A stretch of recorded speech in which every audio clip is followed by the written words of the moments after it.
Next, from the Farm Progress Show in Decatur, we talk with two agricultural leaders about the challenges facing the farming community. We hear how farmers have been able to continue to increase the amount of grain grown on an acre of land, and why they say those in government are often to blame for the increasing cost of farming. This runs about 18 minutes. Gary Niemeyer, Chairman of the National Corn Growers Association, and Danny Murphy, American Soybean Association Board President. Thanks for joining us on the Illinois Channel. And we're here at the Farm Progress Show. Obviously, agriculture is the largest industry in Illinois. It's obviously also important across the country, and Danny Murphy, you're here from Mississippi. But tell us, Gary, if we might start with you, what are some of the major issues that are impacting you and what you're looking here at the show? Well, obviously we want to see a bunch of new machinery, new products that are on the market, new kind of seed corns, for me anyway, and seed beans that we will be using this next year. And again, we're really concerned about the weather at this specific point in time because we've had a lot of dry weather and hot dry weather, and probably Danny's had more so than I have in Mississippi. You know, for those of us who are not around agriculture on a regular basis, we tend to think that, you know, seeds are seeds. That ain't necessarily so, as they say. How important is the technology and development of new seeds relative to the performance of grains going forward? Well, at least in corn, we're really looking forward to drought-tolerant corn. It makes it a little more easy to go through some of these hot, dry periods. New nitrogen technology that's coming on board, we're really looking forward to that too. Obviously, the technology that's out here has really helped us to get to where we are today. And I think we're going to have a fairly decent crop, not a huge crop, but a fairly decent crop, even considering all the problems we faced this year between floods in the spring and hot, dry in the fall. And Danny, you with the Soybean Association President, obviously soybeans are also very important here in Illinois. You're from Mississippi. Tell us, what are you looking at, and what are some of the developments going on in the soybean industry? Well, we're harvesting corn at home, and that's what we normally do through most of August. So this is actually my first Farm Progress Show that I've been able to attend. So I've really, it's just amazing to see all the different kinds of equipment and variations, and talk to the seed dealers, talk to the equipment dealers. It's you know, real eye-opener on some of the things that they're bringing forward. I guess the shorthand for a lot of people in any number of industries go to trade shows, and we might just say the shorthand of the Farm Progress Show is a trade show for farmers. Is that more or less accurate? Well, it is, but it's really so much more. You see a much more varied lineup of equipment than you do even at, say, Commodity Classic. I think you see you know, more equipment and a broader range. So it's interesting to see that, and a number of different models so that you can find one that maybe fits your operation good. Because it's right here in central Illinois. Illinoisans might take it for granted, but as we said, you're here from Mississippi, and I heard there's people here from 57 different countries. How big is the Farm Progress Show within the agricultural industry?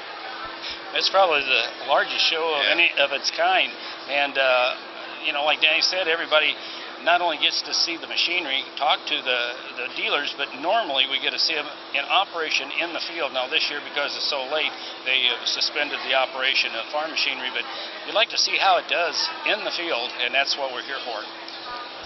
Well, I think that's right, and it's just you know, for people all across the world, technology is changing, it's improving, they're looking for different machinery. I was in China last week, and it was amazing to see the lineup of equipment that they had, and they were using a lot of you know, up-to-date combines, grain heads, tractors, all of that they're bringing, and so I'm not surprised there are people from countries all over the world here to see this equipment.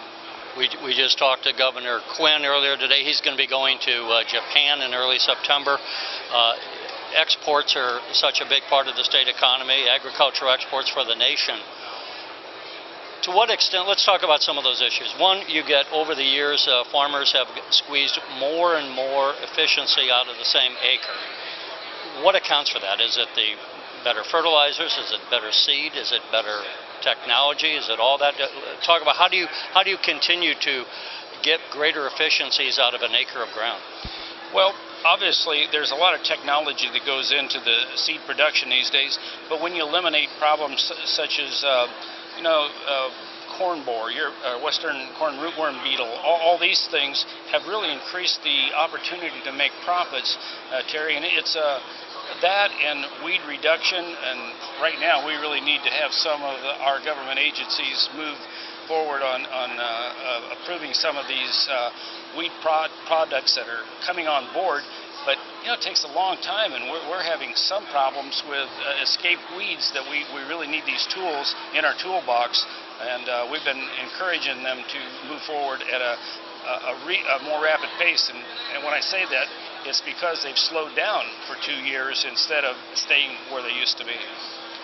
Well, that's the case. I think normally you think about the South as being the hotbed for weed resistance, but as I drove up here from Mississippi and came through Missouri and southern Illinois, see a lot of water hemp, a lot of pigweeds that are resistant, and it's there's new 2,4-D and dicamba traits. I think would be a real advantage to be able to combat some of that resistance, and unfortunately it looks like it'll be maybe another 2 years before we get those in the field. And Mr. Murphy, you were just saying that you were just over in China and saw some modern equipment being utilized. To what extent is that a good thing in general, or is that something that as the third world countries develop more of the modern agricultural practices and equipment, that might mean it's going to be harder for American agriculture to export our products? Well, that could be in some cases, but I think in a lot of cases that we've seen that increasing supply actually increases demand because people are comfortable. They know they've got a steady supply. They know they've got it available. That they can implement confined animal feeding, poultry, pork, and other uses, and that they're assured that they'll have plenty of supply, and so there actually continues to increase demand. And so even though those countries. Most of those countries are increasing production or trying to increase production. They still, in per capita consumption of any kind of animal protein, they're just percentage points of what it is in most of the developed countries. So they've still got a tremendous amount to grow, and I think that by them growing some locally, that'll help grow the market overall. To what extent is, we tend to think of the farmer out there and being pretty much an independent businessman, but like every other industry, you're regulated, various things. To what extent, are there any, I don't want to make an issue where it doesn't exist, but are there problems relative to the farming community and, let's say, encroachment of the federal government on various, whether it's the EPA or some other agency, that they're causing problems for American farmers? Well, it's just slowing down the process of regulations and adding extra regulations on. When a product is conceived, a new product is conceived, like a new corn hybrid or a new chemical, it takes 8 to 10 years to go through a rigorous process to be approved by FDA. And then when we get all the way and have all the EA approvals, and then all of a sudden they want an EIS just to slow the process down. What's an EIS? Environmental impact study. I'm sorry, I know these things, I should say them. It just slows the whole process down and adds a lot of cost to the product for us to use, and it's not a safety factor, it's just a slowing down process of excessive regulations.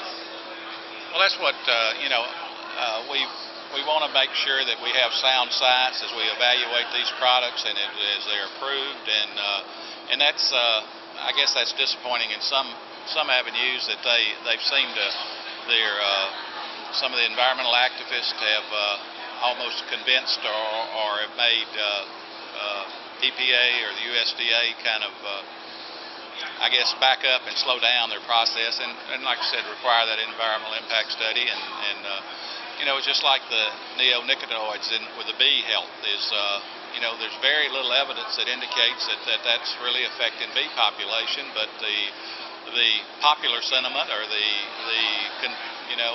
activist language, they really think that's the single cause for the colony collapses, and EPA made some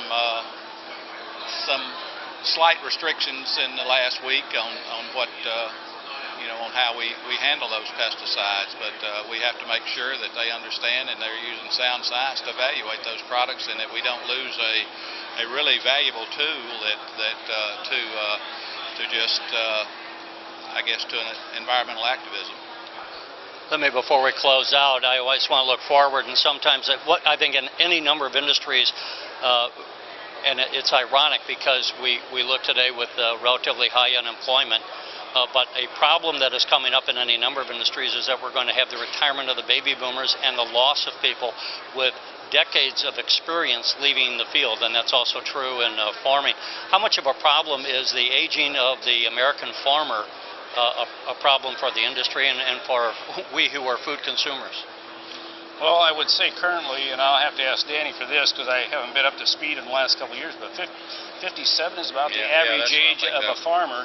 And, you know, you don't transfer this outside of agriculture. Anybody who wants to become a farmer just hardly cannot do that because of the excess amount of money it takes to get into the business. And so it's a family situation, and usually it's family members that continue the farming situation. I don't know about you, but I'm going to live forever, Danny, and I'm not really worried about it right now. Farm for a while anyway while we're doing that. Invincible and bulletproof. But it's it is a problem, and we've been able to take the technology and the equipment that we have and to increase acres and work a lot more acres per person than we did just a few years ago. So without that advantage, we really would be maybe at a loss of production. But again, it's as Gary said, it's you know, when I've planted 40 crops, I expect you're about that area too, and it's Mother Nature has a way of teaching us new lessons every year. Every year. And so it's not always, even with experience, it's certainly not ever easy. That's right. I was going to say, with what does it cost? You mentioned the extreme cost of getting into farming, so you maybe get some young people, but what does it cost just to get into the game, as far as how much land would one have to make a go of it, and what roughly level of expenditures would one have to have for equipment? I would say to be profitable, you better have about $2 or $3 million to start out with. Am I close? That's a small farm. Yeah. That's probably less than 1,000 acres. Yeah, that's kind of like the old joke about the guy that inherited $2 million and asked him what he was going to do. He said, well, I guess he'd farm till it was gone. And so sometimes that's what it feels like. But exactly. Yeah, it would take probably 1,000 acres of land at a minimum, and a lot of equipment. And you know, there are things that people can do to economize and substitute their labor for if they can cooperate maybe with an older farmer or a larger farmer that's willing to share some of that. But again, it is an expensive and long-term process. Again, not to make an issue where it doesn't exist, but should we be concerned about, are we getting enough young farmers to come in with the expense and all that within, you say the average age 57, you know, 12 years from now they're going to be 70, and so what do we do then? Well, I think the average age has been 57, but it's been that for 3 or 4 years or 4 or 5 years. So we're kind of maintaining that age. So we're getting enough young people in that's kind of holding it to keep it from, you know, to grow and really, you know, where we're aging any faster than that. But again, it's you know, it's most of it. You know, you really have to be born into a family almost to be able to farm today. There's certainly people that have come out of you know, a different life situation and been able to do it, but they're a really unusual and really driven person to be able to do that.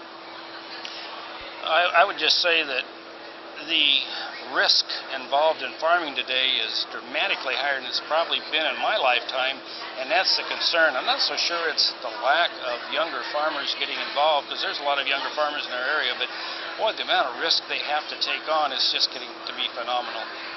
And there's certainly a lot of opportunities in agriculture for someone that's interested to come off the farm, that want to be involved in agriculture, that there are probably good jobs available where they can still stay involved and kind of satisfy their desire to be involved in agriculture. But again, it's a challenge, and it's something that we'll have to continually face, I think. Danny Murphy, welcome to your first Farm Progress Show in the Decatur. We're sorry we rolled out the hot carpet for you, but I guess you're used to that in Mississippi. Yeah, well, I don't know that it's not a little bit hotter than it is in Mississippi today. So. And Gary Niemeyer, thank you again for joining us. Thank you, Jerry. Thank you. You're watching the Illinois Channel, an independent nonprofit corporation formed to provide gavel-to-gavel coverage of Illinois state government and other public affairs events taking place across Illinois.